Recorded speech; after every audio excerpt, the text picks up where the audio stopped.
গরম ধোয়া ওঠা এই নিরামিষ খিচুড়িটা দেখতে যতটা লোভনীয়, এর পেছনের গল্পটা কিন্তু ততটাই ভালোবাসার।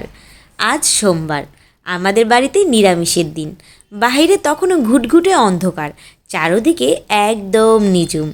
ঘড়িতে তখন ঠিক ভোর 5টা। 8টায় বরের অফিস, আর ওর হঠাৎ আবদার আজ গরম গরম সবজি খিচুড়ি খেয়েই বেরোবে। তাই আলসেমি ছেড়ে চুলায় হাঁড়ি বসিয়ে ডালটা সেদ্ধ হতে দিলাম।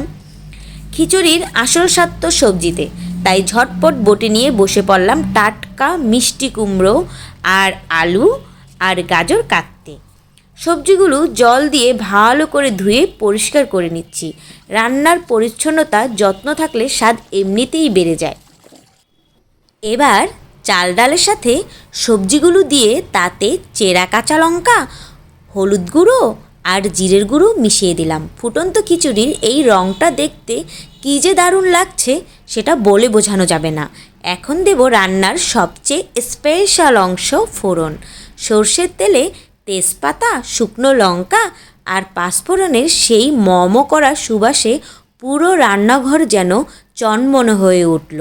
সেই টকবগে ফোড়নটা খিচুড়ির উপর ঢেলে দিয়ে একটু গরম মশলা ছিটিয়ে দিলাম।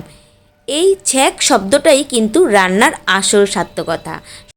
সব শেষে এক মুঠো তাজা ধনেপাতা কুচি। ব্যাস তৈরি আমার ভালোবাসার খিচুড়ি। বরের মুখে এই তৃপ্তির হাসি দেখার জন্যই তো এত আয়োজন।